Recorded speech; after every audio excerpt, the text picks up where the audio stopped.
Hello hi everyone అండి. మారుతి సాహిత్య channel ప్రేక్షకులకు స్వాగతం సుస్వాగతం అండి. అంతా బాగున్నారండి? మేమంతా బాగున్నామండి.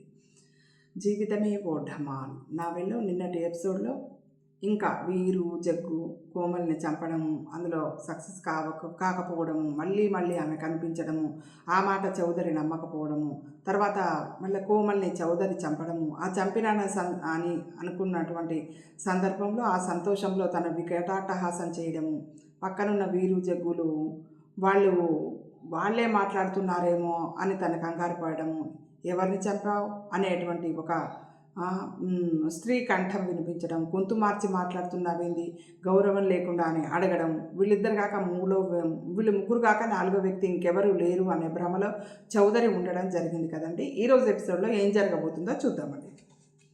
ఇంకోటి విషయం ఏంటంటే, ఇది నావెల్ ఇక ఈరోజు కాక ఇంకా 1 or 2 డేస్లో ఈ నావెల్ అయిపోతుందండి.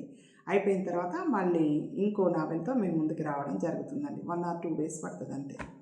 ఇంకా అయిపోవచ్చింది నావెల్. శుభం కార్డు పడబోతుంది నావెల్కి. జీవితమే ఓడామాల్ నావెల్కి.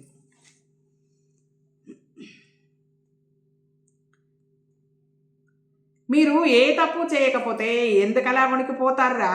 ఇక్కడ ఉన్నది మనం ముగ్గురమే. అలా అన్నది మీరు కాకపోతే ఇంకెవర్రా సన్నాసులారా? మీ మీ మీ వెనకాల గుమ్మం వైపు చూపిస్తూ అన్నాడు వీరు గజగజా వణికిపోతూ. ఏముందిరా నా వెనకాల, దయ్యమా లేకపోతే భూతమా అంటూ వెనక్కి తిరిగి చూసిన చౌదరి కొయ్యబారిపోయాడు. గుమ్మంలో కోమలి జుట్టు విరబోసుకొని నిల్చొని ఉంది. ఆమె కళ్ళు చౌదరిని క్రూరంగా చూడసాగాయి. బాబోయ్! బలవంతంగా మాట పెగిలించుకొని గట్టిగా అరిచాడు చౌదరి. బాబోయ్! జగ్గు వీరు కూడా కోరస్గా అరిచారు. నేను నిన్నిందాక చంపేశాను కదా, నువ్వు చావలేదా? నాకు చావు లేదురా వేధావాయ్, దయ్యాలు ఎక్కడైనా చస్తాయా అంది కోమలి. ఆమె మెల్లగా ఒక అడుగు ముందుకు వేసింది. మేము చెప్పాం కదా సార్, మేము దీన్ని ఈమె గారిని ఈ దెయ్యం గారిని ఎప్పుడో చంపేశామని జగ్గు అన్నాడు. మా మీద మీకు నమ్మకం చాలా తక్కువ సార్. ఏంటో మా పనితనం మీద మీకు అంత తక్కువ నమ్మకం ఉండడం నిజంగా మా దురదృష్టం సార్ అన్నాడు వీరు. పూర్వజన్మలో మేమేం పాపం చేసుకున్నామో కానీ ఏం చేసినా మిమ్మల్ని మెప్పించలేకపోతున్నాం బాధపడుతూ అన్నాడు ఇంకొకడు.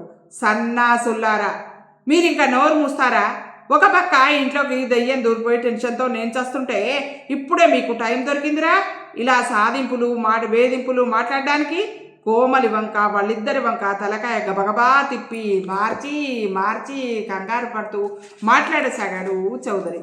ఏమో సార్, మా మనసులోని బాధని మేము చెప్పాం సార్, అయినా మీరే చెప్పండి సార్. అనవసరంగా ఎవరినైనా అనుమానిస్తే బాధ కలగదా సార్? ఒకడు బుంగ మూతి పెట్టి అంటున్నాడు. చౌదరికి పిచ్చెక్కిపోతుంది. గట్టిగా జుట్టు పీక్కుంటూ అరిచాడు. ఒరేయ్, ఇంకా నువ్వు ఆపుతావా లేదా? ఒకడు నోరు మూసుకొని తలకాయ ఊపాడు. చౌదరి కోమలి వంక చూశాడు. కోమలి ఒక్కొక్క అడిగే ముందుకు వేసుకుంటూ అతన్ని సమీపించసాగింది. వద్దు, నన్నేమీ చేయకు, భయంగా వెనక్కి అడుగులు వేస్తూ అన్నాడు చౌదరి. నీ ప్రాణమైతే అంత తీపే, వేరే వాళ్ళ ప్రాణాలు నీ ప్రాణం అంత విలువైనవి కావనా నీ అభిప్రాయం? నన్నంత ఈజీగా చంపేశావే అంది కోమలి మరో అడుగు ముందుకు వేస్తూ. అయితే నువ్వు నిజంగానే చచ్చిపోయావా? అయితే నువ్విప్పుడు మనిషివి కాదా, దెయ్యానిగా? భయంగా చూస్తూ అడిగాడు. ఏం సందేహమా? మళ్ళీ నీ రివాల్వర్తో కాల్చి చూడు, నీకే తెలుస్తుంది వేధావాయ్. చౌదరి రివాల్వర్ తీశాడు. నువ్వు చెబితేనే షూట్ చేస్తున్నా, మళ్ళీ నన్నేం అనకూడదు మరి. కాల్చు, నడుం మీద చేతులు ఉంచుకుని అంది కోమలి. ఇందాక కోమలి మీద 4 రౌండ్స్ కాల్చాడు, ఇంకా 2 రౌండ్స్ ఉన్నాయి. చౌదరి రివాల్వర్ కోమలికి గురిపెట్టాడు. అతని చేతులు వణుకుతున్నాయి. వాళ్ళిద్దరూ ప్రాణాలు ఉగ్గబట్టి చూస్తున్నారు. ఢామ్. చౌదరి చేతిలో నీ రివాల్వరు నిప్పులు కక్కింది. కోమలి ఛాతీలోంచి 2 బుల్లెట్లు దూసుకుపోయాయి. కోమలి నేల మీద కుప్ప కూలిపోయింది. ఆమె చుట్టూ నెత్తురు మడుగు ఏర్పడుతుంది. సార్ చూడండి ఎంత నెత్తురు కారుతుందో అన్నాడు జగ్గు. దెయ్యాలకి రక్తాలు కారుతాయా ఆలోచిస్తూ అన్నాడు చౌదరి. అప్పుడు కూడా మేము రివాల్వర్తో కాలిస్తే ఇలానే రక్తం కార్చుకుంటూ పడిపోయింది సార్ అన్నాడు వీరు. అసలు ఇది దయ్యమా లేకపోతే మనది బొమ్మ పిస్తోలా? తన చేతిలోని రివాల్వర్ వంక అనుమానంగా చూస్తూ అన్నాడు చౌదరి. సార్ రక్తం అరుస్తున్నట్టుగా అన్నాడు జగ్గు. చౌదరి వీరు కోమలి వంక చూసి ఉలిక్కిపడ్డారు. రక్తం పూర్తిగా మాయమైపోయింది. ఆమె నిద్రలోంచి లేచినట్టుగా కళ్ళు నులుముకుంటూ లేచి నిలబడింది. ఏ ఇప్పటికైనా నమ్మకం కుదిరిందా అడిగింది ఆమె. కు కు కుదిరింది గడగడా వణుకుతూ అన్నాడు చౌదరి. కోమలి మెల్లగా చౌదరి వైపు అడుగులు వేస్తూ అంది. ఇప్పుడు నీ ప్రాణాలు తీయడం ప్రస్తుత నా కర్తవ్యం. తర్వాత నీ అసిస్టెంట్ ప్రాణాలు తీస్తాను. వద్దు వద్దు వద్దు వద్దు నన్నేం చెయ్యొద్దు గజగజా వణికాడు చౌదరి. పరిగెత్తి పారిపోదామన్నా వాళ్ళ ముగ్గురి కాళ్ళు నేలకి అతుక్కుపోయినట్టు కదలలేకపోయారు భయంతో. మీరు పారిపోవడానికి ప్రయత్నించారో రక్తం కక్కుకొని చస్తారు అందామే ముందు జాగ్రత్తతో. మేం పారిపోం కోరస్గా అన్నారు ముగ్గురు. ఆమె చౌదరిని సమీపించి అతని గొంతు చుట్టూ చేతులు వేసి మెల్లిగా బిగించసాగింది. వద్దు వద్దు వద్దు నన్ను చంపొద్దు ప్లీజ్ భయంతో గొంతు తడారిపోతుండగా అన్నాడు చౌదరి. సరే నిన్ను వదిలేస్తా కానీ నేను చెప్పినట్టు చేస్తావా మరి అడిగింది కోమలి. చేస్తాను, నువ్వేం చెయ్యమన్నా చేస్తాను. ఓరే గుండుగా లోపలికి వెళ్ళి ఓ కాగితం పెన్ను తీసుకురా వీరుతో చెప్పింది ఆమె. వీరు అర నిమిషంలో కాగితం పెన్ను తెచ్చాడు. అక్కడ కూర్చో మూలనున్న టేబుల్ని చూపించింది చౌదరికి. అతను టేబుల్ ముందు కూర్చున్నాడు. కోమలి అతని చేతికి పేపరు పెన్ను ఇచ్చింది. నేను చెప్పినట్టు రాయ్ అంది. మే ఐ కామన్ ప్లీజ్ తీయని కంఠం వినిపించడంతో ఇన్స్పెక్టర్ యాద్గిరి తలపైకెత్తి గుమ్మం వైపు చూశాడు. వెంటనే అతని ముఖంలో రంగులు మారిపోయాయి. కారణం గుమ్మంలో కోమలి నిలబడి ఉంది. అర్రే ఈ పాగల్ది మళ్ళీ వచ్చిందే. గప్పుడు హత్య చేశానంది, ఇప్పుడు హంతకుల్ని పట్టేసినానని అంటదో ఏమో. హా మై క్యాకరు అనుకున్నాడు మనసులో తలకాయని చేతిలో పట్టుకుంటూ. ఏమండి ఇన్స్పెక్టర్ గారు లోపలికి రావచ్చా కాస్త గట్టిగా అంది కోమలి ఈసారి. జరూర్ తప్పకుండారా అన్నాడు యాద్గిరి. ఆమె లోపలికి వచ్చింది. ఆమెతో పాటే రాజు వీరాస్వామి కూడా లోపలికి వచ్చారు. అర్రే నా బేజా తినేతానికి ఇప్పుడు నయా పాగల్గాడు వచ్చిండా వీరాస్వామిని చూస్తూ అనుకున్నాడు ఇన్స్పెక్టర్ యాద్గిరి. ముగ్గురు అతని ముందున్న కుర్చీలో కూర్చున్నారు. ఇక నీ కథలు చెప్పు అన్నాడు యాద్గిరి కోమల్తో. ఇది నీ పాగల్ కాన్నే అనుకున్నాడు మనసులో. ఆమె హ్యాండ్ బ్యాగ్ తెరిచి అందులోంచి మడత పెట్టి ఉన్న ఓ కాగితం తీసి యాద్గిరికి ఇచ్చింది. ఏంది కవితనా? కాగితం వంక చూస్తూ అడిగాడు యాదగిరి. చదవండి మీకే తెలుస్తుంది అంది ఆమె. యాదగిరి మడతలు విప్పి కాగితంలో రాసి ఉన్న విషయాన్ని చదివాడు. ఆ చౌదరి కోమలికి తను చేసిన హత్యల వివరాలు, ప్రస్తుతం చేస్తున్న స్మగ్లింగ్ కార్యకలాపాల వివరాలు స్టేట్మెంట్ ఇస్తూ సంతకం చేసిన కాగితం అది. యాదగిరి ముఖంలో వాళ్ళు ఊహించని ఫీలింగ్స్ కనిపించలేదు. రాజు కోమలి వీరాస్వామిలకు అతను ఆ విషయాన్ని ఎంతో తేలిగ్గా తీసుకున్నట్టు అనిపించింది. గిది నువ్వే రాసి నువ్వే సంతకం పెట్టినావా లేకుంటే అయ్యిన పెట్టిండా రాజును చూపిస్తూ అడిగాడు యాదగిరి. రాజు కాస్త సీరియస్ అయ్యాడు. చూడండి ఇన్స్పెక్టర్ గారు, మేం చాలా కష్టపడి ఒక స్మగ్లరు ఒక హంతకుణ్ణి పట్టుకుని వాడి నేరాలు ఒప్పించాం. దాన్ని మీరింత తేలికగా తీసుకోవడం మాకే నచ్చడం లేదు. మీరు నమ్మకపోతే మాకేం నష్టం లేదు. మేము పై అధికారులను కలిసి వాళ్ళకి వివరాలు ఇస్తాం అన్నాడు. ఏంటండి బాబు, మీకు ఏ శ్రమ లేకుండా మేము మొత్తం వివరాలు ఇస్తే సందేహిస్తున్నారు. ఆ చౌదరి లాంటి హంతకుడు స్మగ్లర్ని పట్టుకున్నందుకు మీకు ప్రమోషన్ కూడా వస్తుంది అదన్నమాట అన్నాడు వీరాస్వామి. ఆ కాగితం మాకు ఇచ్చేయండి, మేం పోతాం అంది కోమలి సీరియస్గా. యాదగిరి ఆలోచనలో పడ్డాడు. వాళ్ళు ముగ్గురు అంత సీరియస్గా చెబుతున్నారంటే అందులో అంతో ఇంతో కొంత నిజం ఉండి ఉండవచ్చు. పోనీ ఆమె పాగల్ది అనుకున్నా మిగతా ఇద్దరు కూడా పాగల్ వాళ్ళు కారు కదా.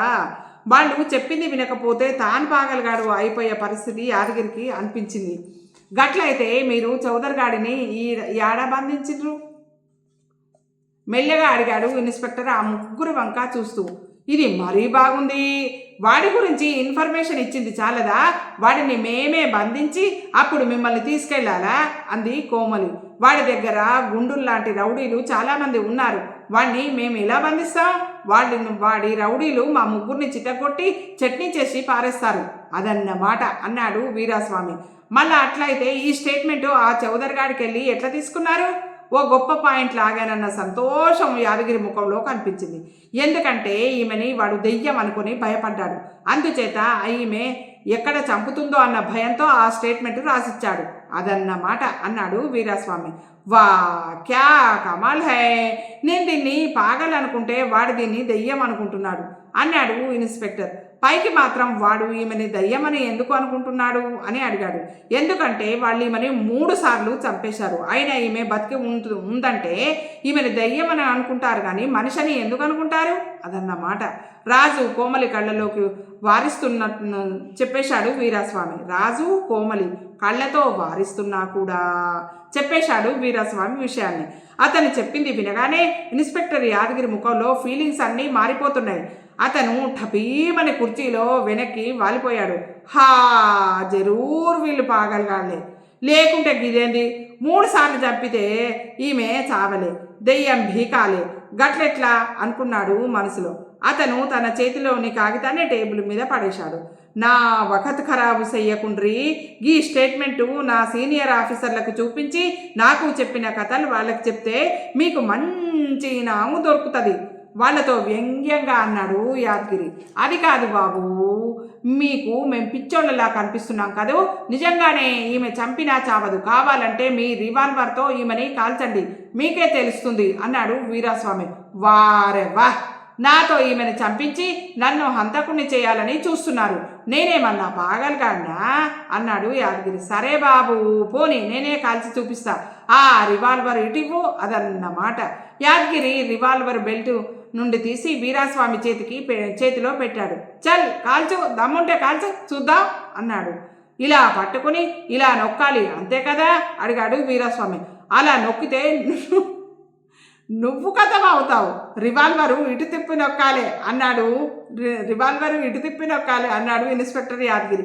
వీరాస్వామి రివాల్వర్ పట్టుకుని లేచి నిలబడి కోమలికి గురిపెట్టాడు. ఏం డ్రామా ఆడుతున్నారు బాయ్ నవ్వుతో అన్నాడు యాదగిరి. వీరాస్వామి ఉట్టిట్టినే అంటున్నాడని అనుకున్నాడు అతను. వీరాస్వామి ఢామ్ ఢామ్ అని కోమలి గుండెల్లో కాల్చాడు. ఆమె కుర్చీలో ఒరిగిపోయింది. ఆమె ఛాతీలోంచి రక్తం స్రవించసాగింది. ఊహించని ఈ సంఘటనకి యాదగిరి బెంబేలెత్తిపోయాడు. అర్రే 420 111 గట్టిగా పరిచాడు కంగారుగా. కానిస్టేబుల్స్ ఇద్దరు పరిగెత్తుకొచ్చారు. పట్టుకోండి, వీడిని పట్టుకోండి, ఆ అమ్మాయిని ఖతం చేసిండు అన్నాడు. కానిస్టేబుల్స్ ఇద్దరు సందేహిస్తూ నిలబడ్డారు. అర్రే గట్లగాని లెక్క నిలబడేంద్ర, పట్టుకోండి లేకుంటే పారిపోతాడు ఇరిటేట్ అవుతూ అన్నాడు అతను. అది కా సార్, ఆయన చేతిలో రివాల్వర్ ఉంది కదా మరి అన్నాడు కానిస్టేబుల్ 420. ఆ మాట వినగానే వీరాస్వామి తన చేతిలోని రివాల్వర్ని యాదగిరి ముందు టేబుల్ మీద పెట్టాడు. ఆ వెంటనే కానిస్టేబుల్ వీరాస్వామి చెరో రెక్క పట్టుకొని గట్టిగా పట్టుకున్నారు. అర్రే ఏంద్వయ్యా ఇది, నువ్వు ఒట్టి పాగలగాని లెక్కున్నవే, ఉట్టినే అన్నావని అనుకుంటే నిజంగా కథం చేసినావే, ఇప్పుడు నీకు పాంచి అవుతుంది లేదా ఉమర్ఖైద్ అవుతుంది తెలుసా అన్నాడు యాదగిరి. అచేతనంగా కుర్చీలో పడి ఉన్న కోమల్ని చూస్తుంటే వీరాస్వామికి టెన్షన్తో చెమటలు పట్టడం మొదలుపెట్టాయి. రాజు కూడా అదేవిధంగా చాలా టెన్షన్గా ఉంది. వీరాస్వామి మీద చాలా కోపం కూడా వచ్చింది. ఏంటండి మీరు, అసలు మిమ్మల్ని రివాల్వర్తో ఎవరు కాల్చమన్నారు, ఇప్పుడు ఆమె లేవకపోతే ఏం చేస్తారు గట్టిగా అరుస్తూ అన్నాడు. వీరాస్వామి ఏడుపు మొహం పెట్టాడు పాపం. కానీ అప్పుడే కోమలి మీద ఉన్న రక్తం మొత్తం మాయమై ఆమె కళ్ళు తెరిచి చూస్తూ కుర్చీలో సర్దుకుని కూర్చుంది. ఆ సీన్ చూసిన యాదగిరి కానిస్టేబుల్స్ ఒక్కసారే ఉలిక్కి పడ్డారు. ఒక విధమైన థ్రిల్, మరి కాస్త భయం వాళ్ళని ఆవహించింది. వీరాస్వామి మొహం సంతోషంతో వెలిగిపోయింది. ఇప్పుడైనా మేం చెప్పింది నమ్ముతారా అదన్నమాట అన్నాడు ఇన్స్పెక్టర్ యాదగిరితో ఉత్సాహంగా వీరాస్వామి. సార్, ఇప్పుడు మనం ఇవన్నీ సర్దుకొని ఇక్కడి నుండి బిచానా ఎత్తేయటం అవసరం అంటారా, సామాన్లు సర్దుతూ అన్నాడు జగ్గు. చాలా అవసరం, సూట్ కేసులో బట్టలు ఇంకా ఏవేవో డాక్యుమెంట్స్ గబగబా సర్దుతూ అన్నాడు చౌదరి. అది కాదు సార్, దెయ్యాలు ఎక్కడైనా పోలీస్ కంప్లైంట్ ఇస్తాయా, ఏమో మరి, దెయ్యాలు ఎక్కడైనా స్టేట్మెంట్స్ రాయించుకుంటాయా, మరి అది నాతో స్టేట్మెంట్ రాయించుకుంది, పోలీస్ కంప్లైంట్ మాత్రం చేయదని ఏంటి నమ్మకం. సార్ సార్ అర్జెంటుగా ఇటు చూడండి సార్ అరిచాడు వీరు. చౌదరి సర్దడం ఆపి వీరు వంక చూశాడు. ఏంటలా అరుస్తున్నావు, ఏం కొప్పలు మునిగిపోయాయి. వీరు పాత హవాయి చెప్పులు స్ట్రాప్ తెగినవి ఎత్తి చూపించాడు. ఇవి కూడా సర్దమంటారా సార్ అని అడిగాడు. ఒరే నీ గుండు బద్దలు కొట్టేస్తా ఇరిటేట్ అవుతూ అరిచాడు చౌదరి. ఏంటో సర్దమని అంటున్నారో తెలీదు, వద్దని అంటున్నారో తెలీదు, అడిగితే కోపాలు వస్తాయి గొనుక్కున్నాడు వీరు. ఒరే నువ్వు సణిగామంటే గుండు చెక్కేసి నిమ్మకాయ పూస్తా, త్వరగా సర్దు, మనం ఇక్కడి నుండి పారిపోవాలి అరిచాడు చౌదరి. యాడికి పారిపోవాలి? తెలంగాణ యాసలో ఓ గొంతు వినిపించేసరికి ఉలిక్కిపడి గుమ్మం వైపు చూశాడు చౌదరి. గుమ్మంలో ఇన్స్పెక్టర్ యాదగిరి 6 మంది పోలీసులతో కనిపించాడు చౌదరికి అర్థమైపోయింది తను పోలీసుల చేతికి చిక్కిపోయినట్టు. త్వరగా సర్దండిరా దొంగనాయాలారా అంటే దెయ్యం పోలీసులకి కంప్లైంట్ ఇవ్వడం ఏంటి సార్ అని అనవసరంగా నాతో వాదించి సామాన్లు సర్దకుండా వేస్ట్ చేశారు. చూడండి ఇప్పుడేమైందో అంటూ గుండు మీద మొట్టాడు చౌదరి. ఏంటి సార్ మీరు కూడా నా గుండు మీద మొడతారు? అలాగన్నది నేను కా సార్, ఈ జగ్గుగాడు ఏడుపోహం పెట్టి గుండు రుద్దుకుంటూ అన్నాడు వీరు. దెయ్యం కంప్లైంట్ ఇచ్చిందేంద్రా అన్నాడు ఇన్స్పెక్టర్ యాదగిరి. మీకు నా మీద ఎవరు కంప్లైంట్ ఇచ్చారు? ఒక దెయ్యం కాదు అడిగాడు చౌదరి. దెయ్యమా? నువ్వు రాసిచ్చిన స్టేట్మెంటు తెచ్చింది ఆమెనా? చల్ని అవ్వ, అట్లని ఎవడు కూసిండు? ఆమె దేవత, మిమ్మల్ని పట్టించి నాకు ప్రమోషన్ ఇప్పిస్తుంది. మీ గన్స్ చాకుల్ బాకుల్ ఆమెని ఏం చెయ్యలేవు, ఆమె ఒక వింత మనిషి అన్నాడు యాదగిరి. మనిషా? ఆశ్చర్యంగా చూస్తూ అన్నాడు చౌదరి. సరే పద ముందల జీపెక్కు, జైల్లో ఆశ్చర్యపోదు కానీ అంటూ బేడీలు తీశాడు ఇన్స్పెక్టర్ యాదగిరి. ఇది ఈరోజు వరకు జరిగినటువంటి ఎపిసోడ్ అండి. ఈ ఎపిసోడ్ మీకు నచ్చినట్టయితే లైక్ చేయండి, షేర్ చేయండి, మన మార్తి సాహితీ ఛానల్ని సబ్స్క్రైబ్ చేయండి. మీ అందరి ఆశీస్సులు, ఆదరాభిమానాలు, ప్రేమ మన మార్తి సాహితీ ఛానల్కి వెళ్ళేలా ఉండాలని మనస్ఫూర్తిగా కోరుకుంటున్నానండి. మనందరం ఆనందంగా, ఆరోగ్యంగా, సుఖంగా, సంతోషంగా ఉండాలని వెళ్ళేలా మనస్ఫూర్తిగా కోరుకునే మీ మార్తి సాహితీ ఛానల్ అండి. రేపటి ఎపిసోడ్లో మళ్ళీ కలుసుకుందామండి. ఉంటానండి.